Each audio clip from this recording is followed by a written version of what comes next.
Hello dear student, welcome all of you on my YouTube channel G Square Mathematics।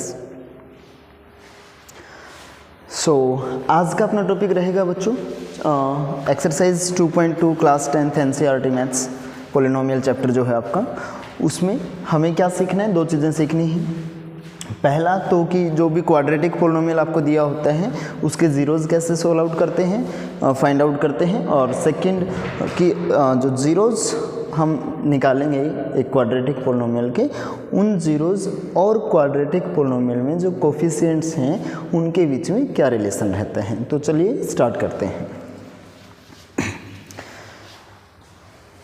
अब सबसे पहले आपको जो क्वाड्रेटिक पोलिनोमियल है उसकी जनरल फॉर्म पता होनी चाहिए। क्या है general form of quadratic polynomial? होती है अपनी पी ऑफ एक्स, हम लिखते हैं ax square plus B X plus C, जहाँ पर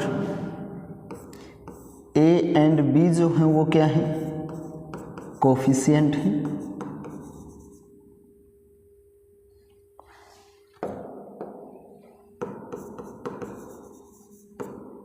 एंड जो c है वो कांस्टेंट है, और x जो है वो आपका वेरिएबल है। एक चीज़ हमेशा ध्यान में रखिएगा कि अगर आपको गिवन पोलिनोमियल जो है वो x वेरिएबल के फॉर्म में है तो हम जनरल पोलिनोमियल ये लिखेंगे और इससे उसको कंपेयर करेंगे जहाँ से आपको a b c की वैल्यू निकालनी है। कई केसेस में क्या होता है कि जो गिवन पोलिनोमियल होता है उसके अंदर वेरिएबल जो है वो x की बजाय समथिंग एल्स हो सकता है, कुछ भी। फॉर एग्जांपल u है, तो वहाँ पे जो जनरल पोलिनोमियल यानी कि जिसके साथ हम कंपेयर करेंगे तो उसको क्या लिखेंगे, p of u is equal to a u square plus B U plus C. कहने का मतलब हुआ कि जहाँ पर ये वेरिएबल आपको हमेशा x नहीं रखना है, ये ध्यान रखना है कि जो आपको क्वेश्चन गिवन है उसके अंदर जो वेरिएबल है वो क्या यूज़ किया गया है। अगर वेरिएबल m यूज़ किया गया है तो कंपेयर करते समय हम p ऑफ m लिखेंगे a m square plus B M plus सी।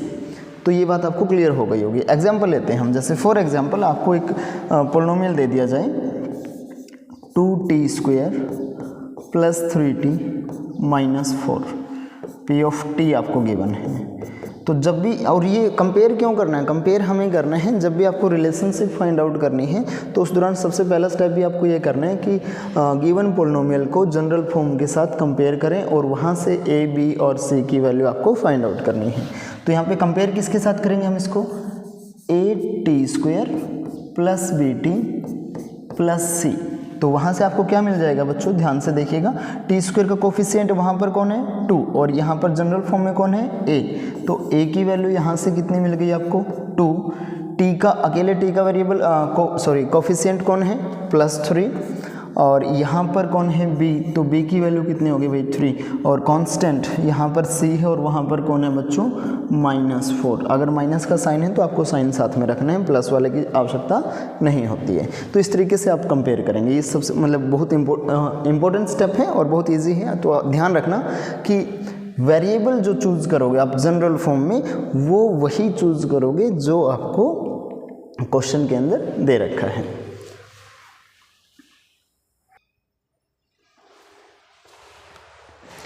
अब हम बात करते हैं कि एग्जैक्टली हमें ज़ीरोज़ जो है किसी भी क्वाड्रेटिक पोलिनोमियल के वो निकालने कैसे हैं। तो उसके लिए हम यूज़ करते हैं, जैसे क्लास 9th में हमने फैक्टर बनाए थे क्वाड्रेटिक इक्वेशन या क्वाड्रेटिक पोलिनोमियल के। तो फैक्टर बनाते समय हमने क्या किया था, एक मेथड यूज़ किया था, splitting the middle term method. कौन सा मेथड यूज़ किया था, स्प्लिटिंग द मिडल टर्म। तो इसमें क्या होता है कि जो भी आपको क्वाड्रेटिक पोलिनोमियल दे रखा है वहाँ पर जो मिडल टर्म है, जो कि यहाँ पर कौन है बच्चों, bx, तो इसको हम स्प्लिट करेंगे दो पार्ट में। और किस तरीके से करेंगे उसके लिए ध्यान से देखिएगा। दो चीज़ें आपको चेक करनी है, एक तो प्रोडक्ट और दूसरा सम। कहने का मतलब ये है कि आपके पास आपको b जो है ना, b वहाँ पर आपका कोई ना कोई पोलिनोमियल के फॉर्म में है, तो मतलब यहाँ पर कोई ना कोई न्यूमेरिकल वैल्यू मिलने वाली है। तो a b c की वैल्यू फाइंड आउट करने के बाद सबसे पहले आपको क्या करना है, a b c की वैल्यू फाइंड आउट करनी है। कहाँ से फाइंड आउट करोगे, कंपेयर करके, जैसे पीछे हमने यहाँ पर किया था, यहाँ पर हमने कर रखा है कि पहले a b c की वैल्यू फाइंड आउट कर लो। उसके बाद आपको क्या करना है बच्चों, जो प्रोडक्ट है ना वो किसके बराबर आने चाहिए, प्रोडक्ट बराबर आनी चाहिए a मल्टीप्लाई c के जितना। जो एक्स स्क्वायर का कोफिशिएंट है a और जो अकेली कांस्टेंट टर्म है, इन दोनों की प्रोडक्ट जो है वो किसके मतलब आपको दो नंबर जो फाइंड आउट करने हैं वो क्या होने चाहिए, a और c की जितनी उनकी प्रोडक्ट होनी चाहिए, और सम जो है आपका वो होना चाहिए b के जितना। सम किसके जितना होना चाहिए, b जो कि x का कोफिशिएंट है। तो वहाँ से आपको क्या करना है, वैल्यू रखनी है। अब जैसे कि मान लीजिए कोई भी दो नंबर आपको मिल जाएंगे, चलो हम एक एग्जांपल ट्राई करते हैं। मान लीजिए आपको ये कोई पोलिनोमियल दिया हुआ है।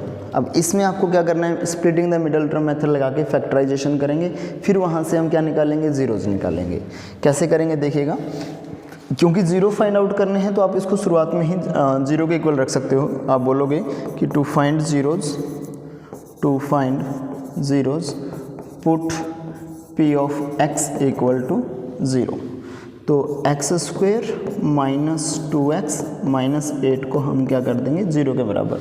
अब मेन चीज़ जो यहाँ पे मैं समझाने की कोशिश कर रहा था वो क्या है, आपको जब हम इसको इसके साथ कंपेयर करते हैं जनरल फॉर्म के साथ बच्चों, तो ध्यान से देखो a की वैल्यू कितनी मिलती है हमें, a आपको मिलेगा एक्स स्क्वायर का कोफिशिएंट जो कि कितना है 1, कुछ भी नहीं है यानी कि 1।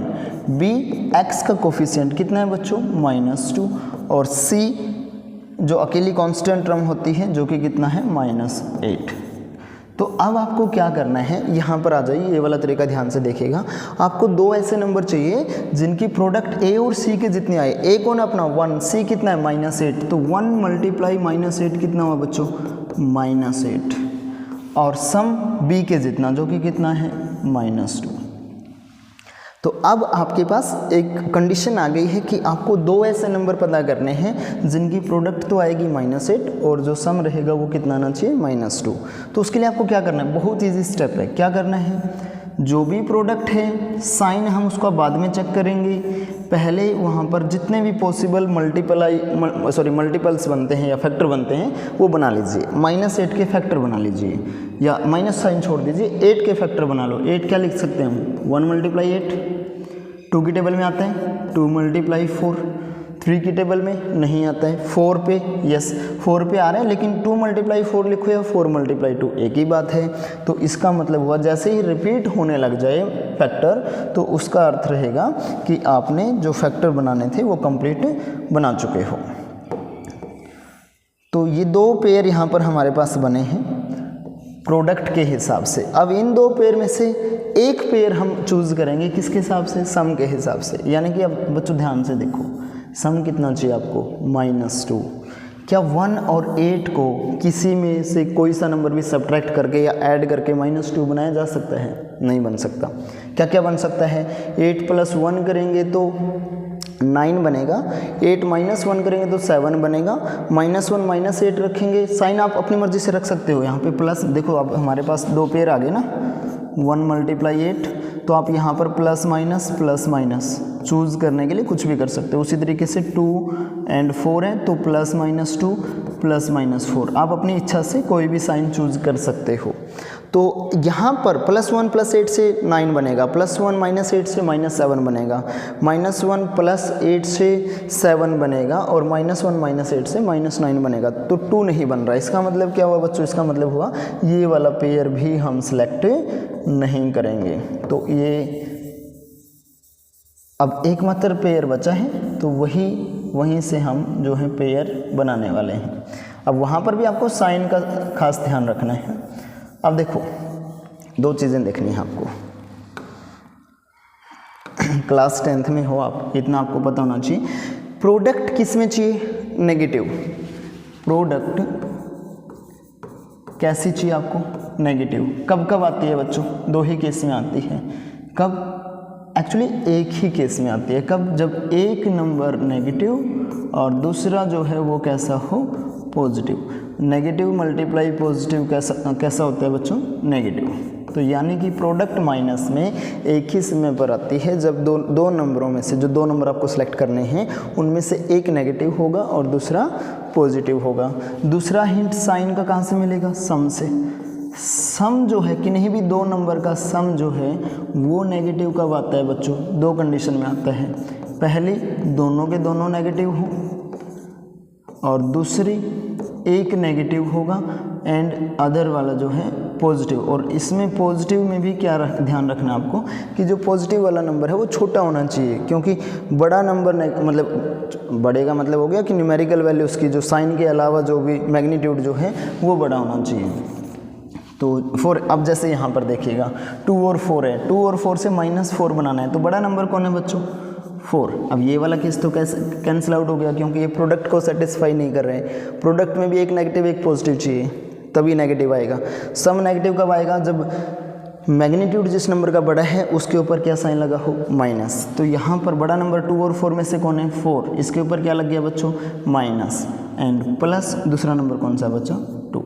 तो -4 और +2 से हमें जो -4 और +2 का सम है, इन दोनों को ऐड करेंगे तो कितना बनेगा बच्चों? -2, जो कि किसके बराबर है? आपके सम के बराबर, b के बराबर, जो कि आपको -2 चाहिए था। और प्रोडक्ट जब आप करोगे -4 और 2 की, तो वो कितनी आएगी बच्चों? -8, जो कि किसके बराबर है? a और c की प्रोडक्ट के बराबर। यानी कि यहाँ से आपने क्या कर लिया? दो नंबर या इंटीजर्स पता कर लिए जिनकी प्रोडक्ट कितनी आ रही है? -8 और सम कितना आ रहा है?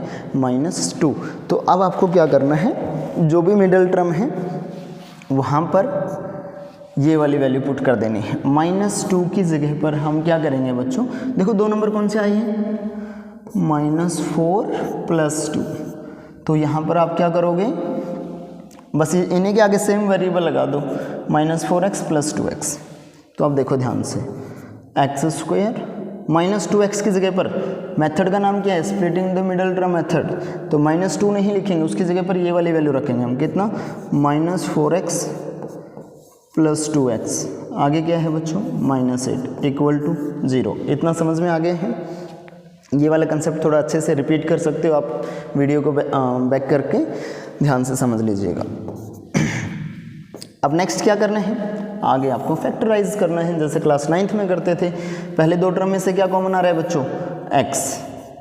अंदर क्या बचेगा? x² को x से डिवाइड करेंगे तो x minus sign as it is, 4x को x से डिवाइड करेंगे तो कितना बचेगा? x - 4।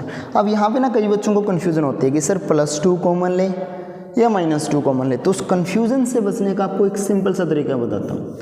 आप बीच में स्पेस छोड़िए थोड़ा सा, और जो यहाँ पर ब्रैकेट में लिखा है वही चीज़ वहाँ पे लिख दीजिए, x - 4, x - 4। अब थर्ड टर्म क्या चाहिए थी? क्योंकि हमने ये कॉमन कितने में से लिया था? पहले दो टर्म में से लिया था। तो थर्ड टर्म क्या है बच्चों? 2x। ब्रैकेट के अंदर कितना है? x। ये स्टेप ध्यान से, थर्ड टर्म कितनी है? 2x। ब्रैकेट के अंदर कितना है? x। तो x की किसके साथ मल्टीप्लाई करेंगे? 2x बन जाए, साइन किसका है? प्लस का। और x की किसके साथ मल्टीप्लाई करेंगे? 2x बन जाए 2 के साथ। That is it, = 0। लास्ट वाला ऑटोमेटिकली सॉल्व हो जाएगा। +2 -4 की मल्टीप्लाई -8। तो इस तरीके से अब दोबारा से क्या है बच्चों? क्या कॉमन आ रहा है यहाँ से? x - 4 दोनों जगह पर है, तो यहाँ पर क्या बचा? x, और इधर क्या बचा? x + 2 = 0। 0 के बराबर में जब आप रखोगे तो x की दो वैल्यू निकल के आ जाएंगी, और वही आपके क्या हैं? जीरोज। क्या क्या आएंगी वो वैल्यू? यहाँ रख लेते हैं।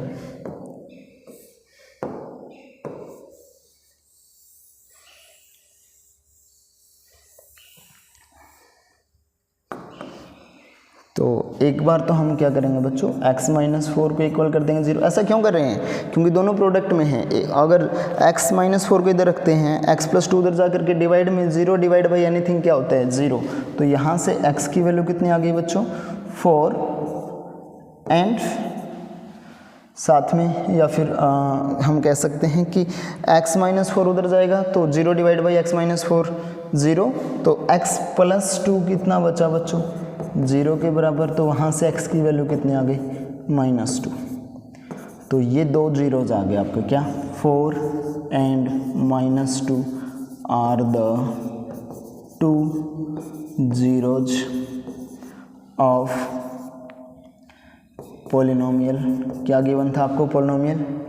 x² - 2x - 8। तो इस तरीके से हम जो है किसी भी क्वाड्रेटिक पोलिनोमियल के ज़ीरोज़ फाइंड आउट कर सकते हैं।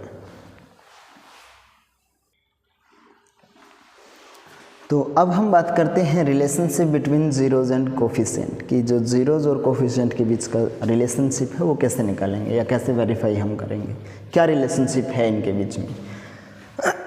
मैं आपको बता देता हूँ कि जो सम ऑफ ज़ीरोज़ निकलेगा, क्वाड्रेटिक पोलिनोमियल की हम बात कर रहे हैं, तो सम ऑफ ज़ीरोज़ जो है वो हमेशा बराबर रहेगा -b/a।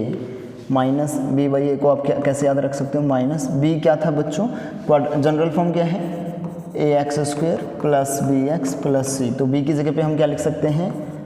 Coefficient of x divide by a क्या है बच्चों? Coefficient of x²। यानी कि जो सम ऑफ ज़ीरोज़ है वो किसके बराबर आएगा? आपका -b/a के। वेरीफाई भी करेंगे अभी जो हमने एग्जांपल लिया था। और जो प्रोडक्ट ऑफ ज़ीरोज़ है, प्रोडक्ट ऑफ ज़ीरोज़, दोनों ज़ीरोज़ की प्रोडक्ट वो किसके बराबर रहती है बच्चों? c/a। यानी कि c क्या है? कांस्टेंट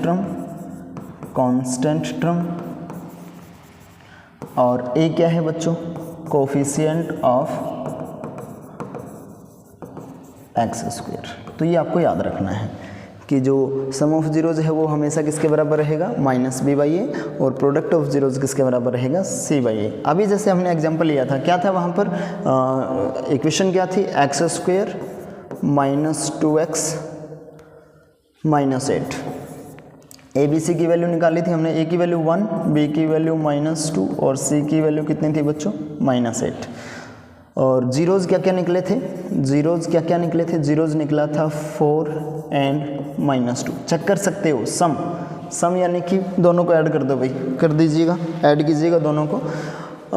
ज़ीरोज़ क्या है? 4 and -2, दोनों को ऐड करेंगे। 4 + -2, एक प्लस का एक माइनस का तो सब्ट्रैक्शन होगी। 4 - 2 कितना हो गया बच्चों? 2। और यहाँ से -b/a की वैल्यू देखना ज़रा, -b/a की value, minus sign as it is लगा लेते हैं। b की वैल्यू कितना है? -2। ये वाला माइनस इसके लिए एज इट इज़, b की वैल्यू है -2 डिवाइड बाई a की वैल्यू कितनी है बच्चों? 1। माइनस इंटू माइनस क्या हो गया? प्लस। तो कितना बन गया बच्चों? 2/1, जो कि किसके बराबर होता है? 2 के। तो यानी कि सम ऑफ ज़ीरोज़ किसके बराबर आ गया? -b/a की। प्रोडक्ट ऑफ ज़ीरोज़ क्या होता है? किसके बराबर आना चाहिए? c/a के। चेक कर लेते हैं, प्रोडक्ट करो भाई। 4 × -2 कितना हो गया बच्चों? -8। और अकॉर्डिंग टू दिस रिलेशनशिप किसके बराबर आना चाहिए था? c/a। c की वैल्यू कितनी है बच्चों? -8। a की वैल्यू कितनी है बच्चों? 1। कितना आंसर आ गया? -8। दोनों बराबर हैं, तो हैंस वेरीफाइड। तो इस तरीके से आपको, यानी कि जब क्वेश्चन जो आएगा, फर्स्ट क्वेश्चन जो है, वहाँ पे आपको क्या करने हैं? ज़ीरोज़ निकालने हैं और रिलेशनशिप जो है वो वेरीफाई करनी है। वेरीफाई के दौरान आप क्या करोगे? सम ऑफ ज़ीरोज़ की वैल्यू अलग से निकालोगे और -b/a की वैल्यू अलग से निकालोगे। लास्ट में दिखा दोगे कि वो दोनों बराबर है। उसी तरीके से प्रोडक्ट ऑफ ज़ीरोज़ की वैल्यू अलग से निकालोगे। जो भी ज़ीरोज़ आए होंगे उनकी प्रोडक्ट कर लीजिएगा। c/a अलग से दिखा दीजिएगा। दोनों कैसे हैं? दोनों आपस में क्या आ जाएंगे? इक्वल आएंगे। So that was the basic from exercise 2.2। Thank you for watching.